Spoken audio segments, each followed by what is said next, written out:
어제 본 것 계속해서 이제 조금 더 봐야 되겠습니다. 우리가 육신을 입고 살죠.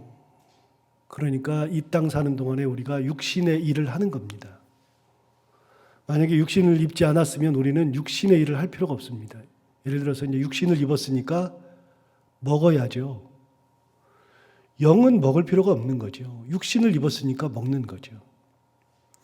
그것도 맛있는 것을 먹으려고 하죠.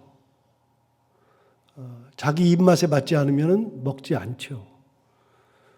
저는 생선을 좋아하는데, 그런데 생선을 먹다가 비린내가 조금이라도 나면 그 다음부터는 한 숟가락도 못 드겠습니다. 그래서 생선을 좋아하면서도 생선을 진짜 먹고 싶은데 그런데 못 먹는 경우가 굉장히 많습니다. 그리고 이제 식당도 생선 먹으려고 들어갔다가 냄새가 조금이라도 나면 비위가 상해가지고서 먹지 못하죠. 그래서 맛있는 생선 먹는 게 맛있는 이제 생선찌개나 뭐 이런 것들 먹는 게 참 기분이 좋습니다. 육신을 입으니까 그런 거 아니겠어요? 육신을 입었으니까 우리가 이제 육신의 일을 하는 겁니다. 몸이 자꾸만 아파옵니다. 연세가 드실수록 아파오죠. 젊었을 때는 찰과상이 있거나 그래서 찢어지고 그래도 금방 아물죠. 뼈가 부러져도 젊었을 때는 금방 아물어요. 그런데 연세가 드시면 찰과상이 있어도 낫지가 않고요. 종기 하나만 나도 낫지 않고요. 몸이 아파서 회복되는 것은 너무나도 어렵고요. 수술 한번 받으면 회복되는 것이 너무나도 어렵습니다. 이제 신체적 능력 자체가 이제 많이 떨어지니까요. 그래서 이제 운동 열심히 하는데 더 놀라운 거는 운동을 열심히 해도 살은 안 빠지고 혈압은 높고 당뇨 막 생기고 말이 안 됩니다. 그래서 육신 때문에 약을 먹죠. 병원 가죠. 운동하죠. 몸에 좋은 거 챙겨 먹죠. 보약 먹죠. 육신을 입었으니까 그러는 거예요. 우리가 이 땅을 떠나면 그럴 일이 없습니다. 여러분, 돌아가신 분이 밥 먹는 거 봤어요? 돌아가시는 분이 운동하는 거 봤어요? 안 하죠. 보약 챙겨 먹을 일이 없죠. 육신을 입었을 때는 육신의 일을 하는 겁니다. 그런데 그것만 있는 게 아니고요. 육신을 입고 사니까 이 땅에서 필요한 것이 돈이거든요. 그러니까 돈을 벌어야 되고요. 돈을 가지고 있어야 되고요. 돈을 써야 되고요. 그러다 보니까 옷도 좋은 거 사려고 하고요. 좋은 차도 갖고 싶고요. 좋은 집에서 살고 싶고요. 그런 거 아니겠습니까? 육신을 입으면 다 그렇습니다. 그래서 우리가 육신을 입으니까 돈을 막 쫓아다녀요. 당연한 거죠. 맛있는 거 먹으러 다녀요. 여행도 다녀야 되고, 좋은 공기 좋은 데도 가고 싶고 그러죠. 육신을 가지고 있으면 당연히 그러는 겁니다. 그러면 육신을 가지고 있으니까 육신대로 사는 거냐? 예수 믿는 사람들은 육신은 가지고 있으나 육신대로 사는 것이 아니라 뭘로 산다고요? 하나님의 능력으로 사는 거라고요. 육신의 일을 하지 말라는 거 아니에요. 여러분, 먹지 말라는 얘기가 아니고 좋은 옷 사지 말라는 얘기가 항상 말씀드리지만요. 예수 믿으면 좋은 옷을 사면 안 된다는 강박관념을 가지는 사람들이 가끔 있어요. 돈을 그렇게 쓴다고 하는데 그 말도 안 되는 소리예요. 예수 믿으면 좋은 옷 입으면 안 돼요? 저는 좋은 옷 엄청 입고 싶더만. 저 요즘 욕심이 사라졌어요. 그래서 넥타이도 지금 거의 한 10년째 그냥 집에 있는 넥타이만 해요. 그러니까 똑같은 넥타이만 반복해서 하죠. 넥타이에 대한 욕심이 없고요. 양복에 대한 욕심도 사라졌어요. 그래서 이제 양복도 안 사요. 이런 것도 위에 마이도 안 사고 아무것도 안 사요. 안 사는데 가끔 사고 싶을 때가 있어요. 5초만 참으면 또 안 사요. 그럼 한 몇 달 또 그런데 가끔 보면 저 넥타이 하나 저거 하고 싶다 이런 생각할 때가 있다니까요. 그러면 여러분 안 사요? 예수 믿으면 막 전략해야 된다고 생각하는 사람들이 있어요. 그러면 안 돼요? 여러분 육신을 입고 있으니까 전략하면 안 돼요. 전략은 해야죠. 쓸데없는 돈도 가끔 쓰는 거예요. 괜찮아요. 나를 위해서 쓰는 거 좋은 거예요. 예수 믿으면 뭐 막 집에만 있어야 되는 게 어디가 있어요. 놀러 다녀야지. 하나님 주신 자연이 얼마나 좋은데요. 열심히 놀러 다니고 돈도 쓰고 나를 위해서도 쓰고 남편을 위해서도 쓰고 뭐 아내를 위해서도 쓰고 자식을 위해서도 쓰는 거고 뭐 옆 사람을 위해서도 가끔 쓰는 거고 그러는 거예요. 육신을 위해서 사는 거는 맞는데 이 세상을 살아가는 방법은 육신의 방법으로 살아가는 게 아니라 하나님의 방법으로 살아가는 거예요. 그게 예수 믿는 사람이에요. 그래서 그 방법을 어제 뭐라고 그랬어요? 하나님의 능력이다. 자, 3절과 4절을 볼까요? 우리가 육신으로 행하나 육신에 따라 싸우지 아니하노니 이제 세상 사는 방법이에요. 4절 우리의 싸우는 무기는 육신에 속한 것이 아니요 오직 그 다음이 중요한 건데 어떤 견고한 진도 무너뜨리는 하나님의 능력이라. 우리가 살아가는 것은 하나님의 능력인데 그 하나님의 능력이 뭐 하는 능력이냐? 어떤 견고한 진도 무너뜨리는 거다. 그게 하나님의 능력이에요. 그 능력을 힘입어 사는 거예요. 그런데 구체적으로 설명을 해줘요. 어떤 견고한 진도 무너뜨리는 하나님의 능력이 뭐냐? 4절부터 5절에 쭉 나와요. 4절 하반절 볼까요? 도대체 하나님의 능력이 뭐냐? 4절 맨 끝에 첫 번째, 모든 이론을 무너뜨리는 하나님의 능력. 두 번째, 5절, 하나님 아는 것을 대적하여 높아진 것을 다 무너뜨리는 능력. 세 번째, 모든 생각을 사로잡아 그리스도에게 복종하게 하는 하나님의 능력. 이 세 가지 능력을 가지고 있다. 도대체 하나님의 능력으로 산다 그러는데 그 하나님의 능력이 어떤 거냐? 첫 번째부터 볼까요? 4절 맨 끝에 모든 이론을 무너뜨린다. 여러분 하나님의 능력을 가진 사람은 모든 능력을 무너뜨리는 거예요. 보세요. 이 세상을 살아가면서 이론을 가지고서 우리가 다 살아요. 이론을 가지고 사는데 이론이 무너져요. 어떤 이론이 무너져요? 저 사람은 죽어요. 당연히 죽어요. 그런데 희한하게 살아요.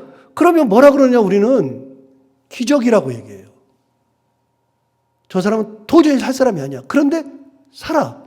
그걸 기적이라 그래요. 교통사고를 당해서 날랐어요. 10m를 날랐어요.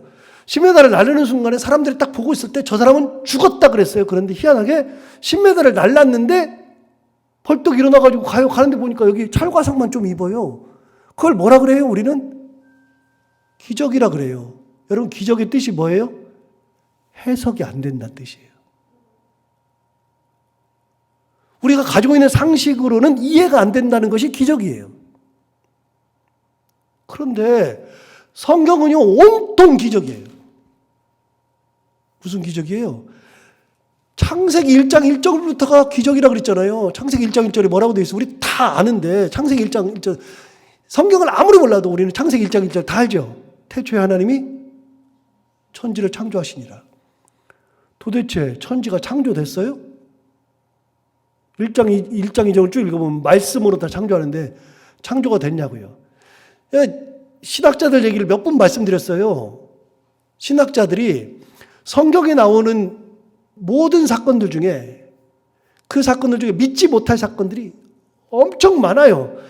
대체 홍해가 어떻게 갈라졌냐? 대체 만나가 어떻게 40년 동안 내리느냐? 메추라기 때가 어떻게 한 달씩이나 매일 떨어져가지고 이스라엘 백성들이 먹냐? 그것도 200만 명이. 말이 안 된다. 다 믿지 못할 것들 투성이에요. 또 믿지 못하는 것 중에서 뭐가 있냐면 성육신을 못 믿어요. 예수님이 어떻게 남자랑 상관없이 성령으로 잉태를 하느냐. 이걸 못 믿어요. 예수님의 부활도 못 믿고 승천도 못 믿고 재림하시는다는 것도 못 믿는다는 거예요. 성경에는 못 믿는 것들이 투성인데요. 그런데 가장 못 믿는 게 뭐냐? 창세기 1장 1절이라는 거예요. 다른 거는 일시적 사건이에요. 일시적. 한 번에 대한 그냥 이 땅을 창조한 거는 설명이 안 된다는 거예요. 그런데 가만히 봐봐요. 우리가 옛날에는 몰라가지고 지구가 가장 큰 거 같고 지구밖에 없는 것 같고 다른 건 다 별이고 그런 줄 알았는데 가만히 보니까 별이 아니라 행성이에요, 전부 다. 그래서 우리가 알고 있는 행성이 수금지와 목도 천해명, 그래서 수성, 금성, 지구, 화성, 목성, 토성, 명왕성, 해왕성, 천왕성 그러는데 물론 명왕성은 지금은 행성이 아니라고 밝혀졌어요. 그래서 수금지와 목도 천해명, 그래서 9개인데 그 중에 천해명, 명왕성은 이제 행성이 아니다. 그래서 8개로 이제 요즘 굳어졌지만, 그런데 우리 지구보다 훨씬 더 큰 게 많아요. 그런데 지구가 돌아가는 것을 지구과학을 배워보면 알잖아요. 지구는요, 태양을 중심으로 돌아요. 태양을 중심으로 다 도는데, 태양을 중심으로 도는데 자기 궤도만 돌잖아요. 안 부딪히잖아요. 그런데 태양을 중심으로 돌지요. 그런데 지구를 중심으로 달이 돌아요. 달은 지구를 따라 돌아요. 지구를 따라서. 그런 거 있잖아요. 그걸 바로 위성이라 그러는데 그 위성들이 지구를 통해서 또 돌아요. 이렇게. 그거는 지구만 따라서 돌죠. 그런 것들이 행성마다 많아요. 근데 그것들이 왜 안 부딪힐까요? 이해가 안 되는 거예요. 하나님이 창조했다 그러는데 그 이해가 안 돼요. 부딪혀야 되는데 안 부딪혀요. 우리 그러잖아요. 별똥별 떨어진다고. 그건 뭐예요? 유성이에요, 유성. 지구뿐만 아니라 모든 행성이 폭발해요.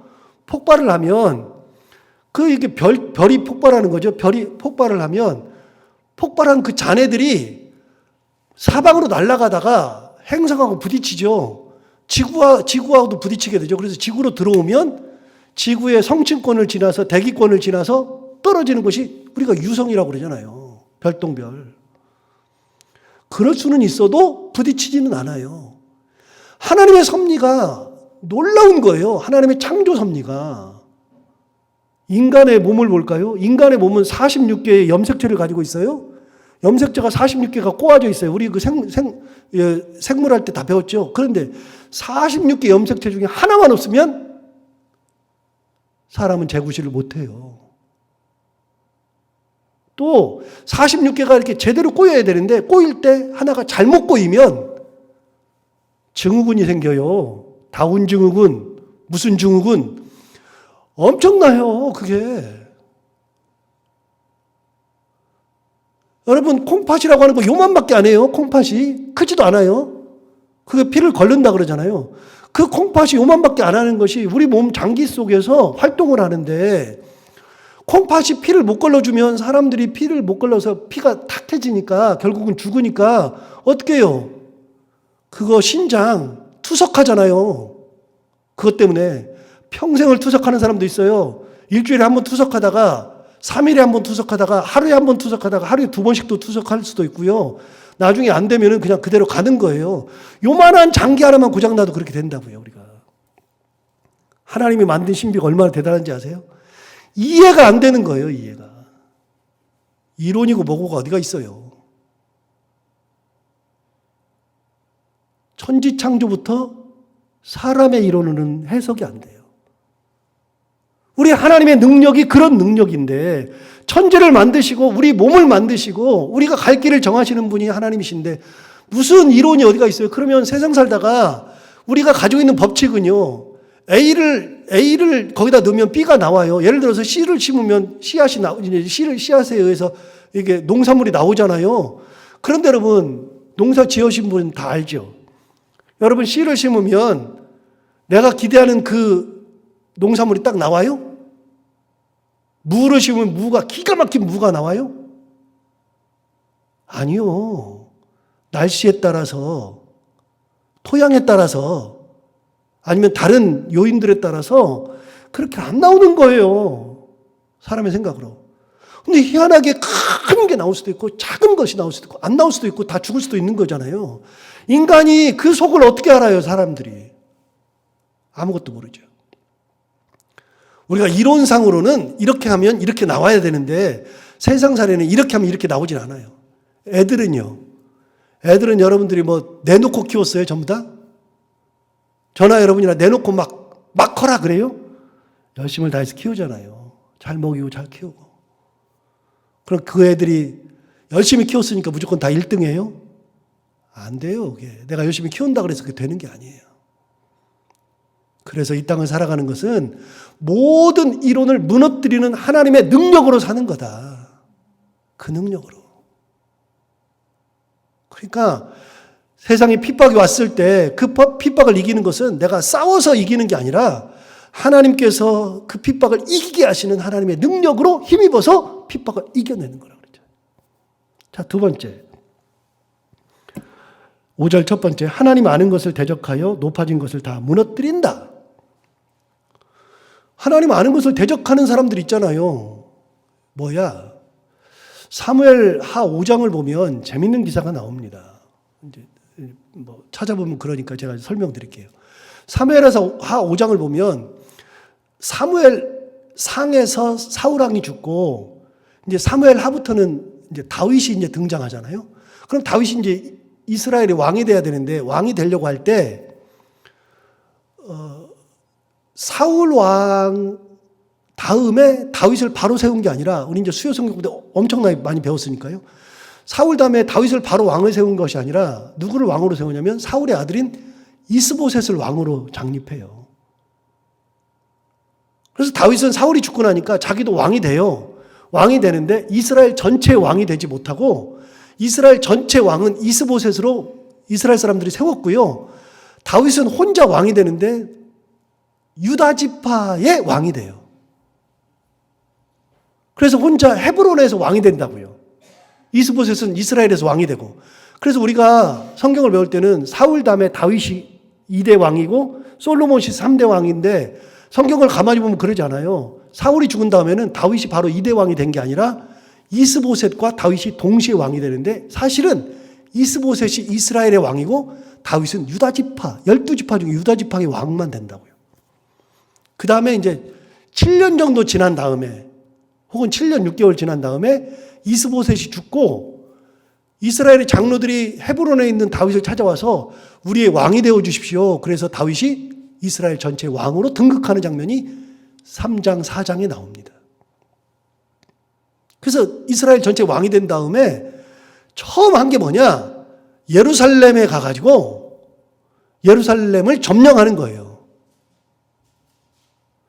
사울이 왕이었을 때 수도는 기브아예요. 사울의 고향이 기브아인데 기브아는 예루살렘에서 한 15km 떨어져 있어요. 아니 15km 아니 15km 정도 떨어져 있어요. 가까워요. 근데 예루살렘에 가가지고서 다윗이 그 부족을 몰아내고 자기가 그 예루살렘을 개척하고 수도로 정한다면 왕이 되죠. 그런데 예루살렘을 점령하러 갔을 때 그 예루살렘을 점령하고 있었던 족속이 있었는데 그게 바로 여부수 족속이죠. 여부수 족속이 점령하고 있을 때 다윗이 딱 하러 가니까 그 여부수 족속은 대단한 게 뭐냐면요. 여러분 가나안을 정복할 때 여호수아가 가나안을 정복할 때 땅을 다 나눠줬을 때 그 유다 지파, 베냐민 지파가 이렇게 같이 묶여 있는 데가 예루살렘인데 거기를 400년 넘게 여호수아 시대부터 다윗 시대까지 400년 넘게 아직도 이스라엘 사람들이 그 여부수 족속의 그 땅 예루살렘을 점령을 못해요. 400년 넘게. 엄청난 시간 동안을. 그러니 다윗이 왕이 되자마자 여부수를 점령하겠다고 예루살렘으로 올라가니까 여부수 족속들이 뭐라 그러냐면 우리가 400년 동안 점령도 안 당했는데 무슨 막 웃으면서 뭐라 그러냐면 맹인과 다리 저는 자라도 너희를 무찌르리라. 이게 노래예요. 여부수 족속의 노래. 맹인과 다리 저는 자라도 너희를 무찌르리라. 우리는 가만히 있고 우리 족속 중에 맹인과 다리 저는 사람들만 나가서 싸울게. 그런 뜻이에요. 쉽게 말하면. 400년 동안 점령도 못한 것들이 이제서 무슨. 그런데 여러분 다윗이 점령하러 갔는데 그 말 다음에 다윗이 전쟁을 하잖아요. 여부수 족속과 정쟁을 하는데 전쟁을 할 때 다윗이 어떻게 공격하고 그들이 어떻게 무너지고 그 내용은 하나도 없고 그 말 다음에 다윗이 점령하는 것으로 끝나요. 성경은. 내용이 없어요. 다윗이 그냥 점령해요. 그런데 그때 다윗이 점령하면서 명령을 내리는데 뭐라 그러냐면 지금부터 여부수 족속을 점령할 때 무조건 맹인부터 죽이고 다리 저는 자부터 죽여라. 그래서 여부수 족속을 점령할 때 맹인과 다리 저는 사람부터 죽였습니다. 그 노래 때문에. 여러분, 견고하게 서 있으면 끝까지 견고한 거예요? 안 망해요? 하나님께서 다윗과 함께 하시면 무너지는 거죠.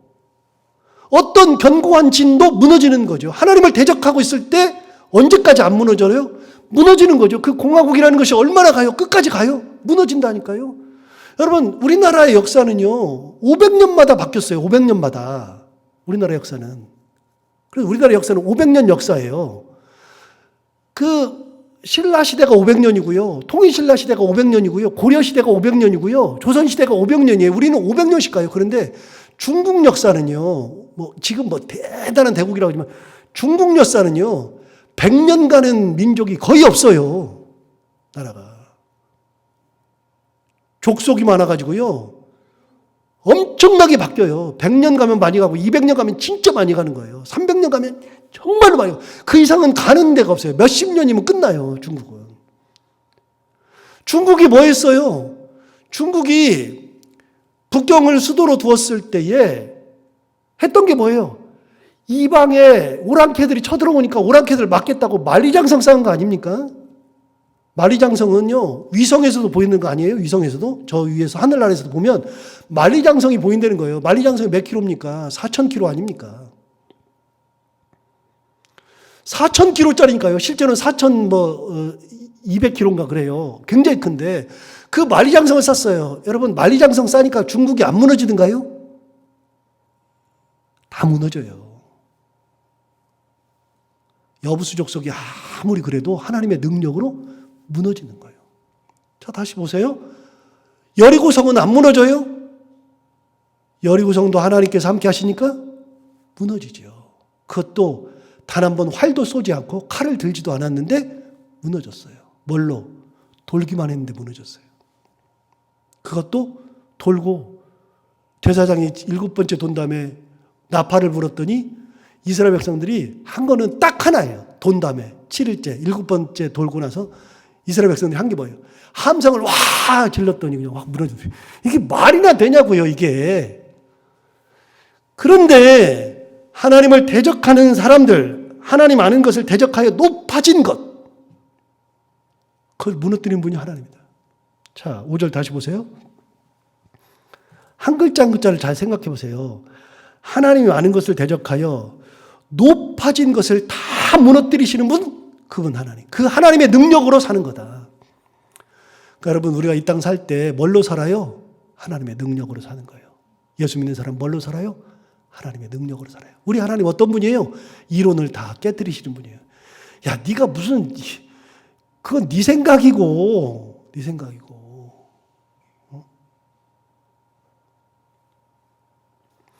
다 높아진 거 하나님께서 다 끌어들이죠. 세 번째, 5절 하반절. 모든 생각을 사로잡아 그리스도에게 복종하게 한다. 생각을 사로잡아서 복종하게 해요. 이거는 누구 경험이냐면 사도 바울 경험 아니에요? 사도 바울이 예수 믿는 사람 다 죽이겠다고, 다 잡아오겠다고 다메섹까지 가는 공문을 받아다가 가고 있었어요. 자기 생각은 이 사람들 다 잡아 죽이는 거예요. 그런데 하나님께서 그 생각을 사로잡아서 하나님 앞에 복종시키잖아요. 예수 그리스도에게 딱 복종시키잖아요. 간단한 거예요. 눈 딱 멀으면 끝나는 거예요. 눈만 치면, 눈이 멀으니까 아무것도 안 보여요. 가긴 어딜 가요? 눈이 멀어버렸는데. 음성 들려주면 끝나는 거예요. 사울아, 사울아, 주여 누구십니까? 사울아, 나는 내가 핍박하는 예수라. 그 말 들려주면 끝나는 거예요. 하나님께서 눈치시면 끝나는 거죠. 내 생각은 저 사람들 다 죽이는 건데 하나님께서 그 생각을 다 모아서, 그래? 그 사람들 잡아 죽이겠다고? 야, 까불지 마. 하나님 발 앞에 무릎 꿇게 하시고 예수 발 앞에 무릎 꿇게 하시는 분이 하나님이시잖아요. 이게 하나님의 능력이라는 거예요. 이 땅 어떻게 살아요? 그 능력을 의지해서 살아요. 힘입어서 사는 거예요. 육신대로 사는 것이 아니라 하나님의 능력으로 살아가는 거다. 참 중요한 말을 오늘 해주잖아요. 7절 보세요. 너희는 외모만 보는도다. 만일 사람이 자기가 그리스도에게 속한 줄을 믿을진데 자기가 그리스도에게 속한 것 같이 우리도 그러한 줄을 자기 속으로 다시 생각할 것이라. 무슨 말이에요? 여러분, 왜 외모를 보냐? 자, 보세요. 이 말의 근거는, 자, 2절로 넘어가 볼까요? 2절에 사도 바울한테 사람들이 뭐라 그러냐면 이렇게 얘기했어요. 또한 우리를 육신에 따라 행하는 자로 여기는 자들에 대하여. 그러니까 이 이야기를 하는 것의 근거는 뭐냐면요. 사도 바울이 육신대로 산다 그 말이에요. 사도 바울 육신대로 산다. 아까도 원래대로 설교 처음으로 넘어가요. 육신을 입고 있으니까 육신의 일을 하는 건데, 여러분, 육신의 일을 하는 것이 죄 짓는 게 아니에요. 육신의 일을 해야 돼요. 자, 여러분, 오늘 점심에 뭐 드셔요? 점심에 뭘 먹을까 생각하시는 분들도 있잖아요. 물론 뭐 생각 없이 그냥 때 되면 알아서 먹는 분도 있지만, 항상 끼니 때마다 먹는 거 생각하잖아요. 근데 먹을 때 뭔 생각하면서 먹어요? 좋은 거 먹으려고 그러지. 맛있는 거 먹으려고 그러지. 누가 맛없는 거 먹으려고 그래요? 저는 결혼해가지고서 제 아내가 음식을 처음에 잘 못했으니까 너무 힘들었는데, 어느 날 된장찌개를 끓여주는데 너무 맛있는 거예요. 한 3개월 만에. 너무 맛있어가지고, 야, 정말 이거 맛있다 그랬더니 15일 동안을 주는데, 나중에 환장하겠더라고요. 아무리 맛있어도 15일은 못 먹겠더라고요. 야, 이제 그만 먹자. 그런데 그러고 나서 15년 지났나? 유학 마치고 한국에 왔을 때, 영락교에 있을 때, 그때 애들은 이제 더 맛있는 걸 찾잖아요. 근데 밥을 비벼줬어요, 이렇게. 참기름 넣고, 이렇게 해가지고 생채랑 넣고 비벼줬는데, 애들이 너무 맛있다니까, 며칠 주니까 애들이. 죽으려고 그래. 엄마, 다른 거 좀 달라고. 여러분, 맛있는 거 먹어요. 좋은 거 찾아 먹고, 좋은 거 찾아 입고. 육신대로 사는 게 나쁜 게 아니에요. 그런데 이 세상을 살아가는 방법은 육신대로 사는 게 아니라 하나님의 능력으로 사는 거란 말이죠. 그러니까 헷갈리면 안 돼요. 육신으로 살아가는 것은 당연한 거예요. 당연한 거. 육신으로 살아가는 건 당연한 거지만, 세상을 살아가는 방법은 육신을 입고 사니까 육신대로 살아가지만, 살아가는 방법, 그거는 하나님의 능력을 힘입어서 사는 거예요. 자, 하나 물어봐요. 구분해봐요. 이제 여러분 구분해요. 밥 먹는 거하고 하나님의 능력으로 사는 거랑 뭔 상관이 있어요? 밥 먹는 거는 좋은 거 먹는 거고, 하나님의 능력으로 사는 거는요, 이 땅 살아갈 때, 고난 당할 때, 어려움 당할 때, 기도 제목 있을 때, 자녀들을 대할 때, 사람들을 대할 때, 무슨 일을 할 때, 그때 하나님의 방법으로 사는 거지. 먹는 거 가지고서 뭐라고 하면 안 돼요. 좋은 옷 사는 거 가지고 뭐라고 하면 안 돼요. 여러분, 돈 있잖아요. 돈이 있으면 돌아가시기 전에 자식들한테도 주지만 많이들 써요. 이 땅 사는 동안에 그 돈 다 뭐하고 그래요? 좋은 것들 하고, 여행도 많이 다니고, 좋은 여행 다니고, 좋은 사람 만나고, 그러면서 하나님의 은혜를 나누는 거죠. 자, 얘기했어요. 외모만 보고서 너 육신대로 산다고 얘기하지 말라고요. 영적으로 사는 것이 중요한 거지. 영적으로. 요 얘기는 조금 할 수 있으면 내일 좀 더 하도록 하겠습니다. 기도하겠습니다. 하나님 아버지 감사합니다. 오늘도 귀한 말씀으로 우리를 깨우쳐주셔서 감사합니다. 이 말씀 들은 것처럼 우리가 예수 믿고 살아가는 거, 이 땅 살아가는 것이 무엇인지 다시 한번 깨닫고, 또 다시 한번 생각도 하게 해주고, 다시 한번 결단하게 해주셔도 감사합니다. 하나님 아버지, 어떤 견고한 진도 무너뜨리시는 하나님의 능력, 그래서 모든 이론을 무너뜨리고 하나님 아는 것을 대적하여 높아진 것을 다 무너뜨리고 모든 생각을 사로잡아 그리스도에게 복종하게 하는 하나님의 그 능력을 붙들고 힘입어 살아가는, 하나님 권세 가운데 살아가는 저희들이 다 되게 하여 주옵소서. 오늘도 하루를 살아갈 때 이 말씀을 기억하며 살게 하여 주옵시고, 해야 되는 것들을 기쁨으로 감당하고 만나는 분들과 함께 웃고 행복한 하루가 되게 하여 주옵소서. 예수님 이름으로 기도하옵나이다.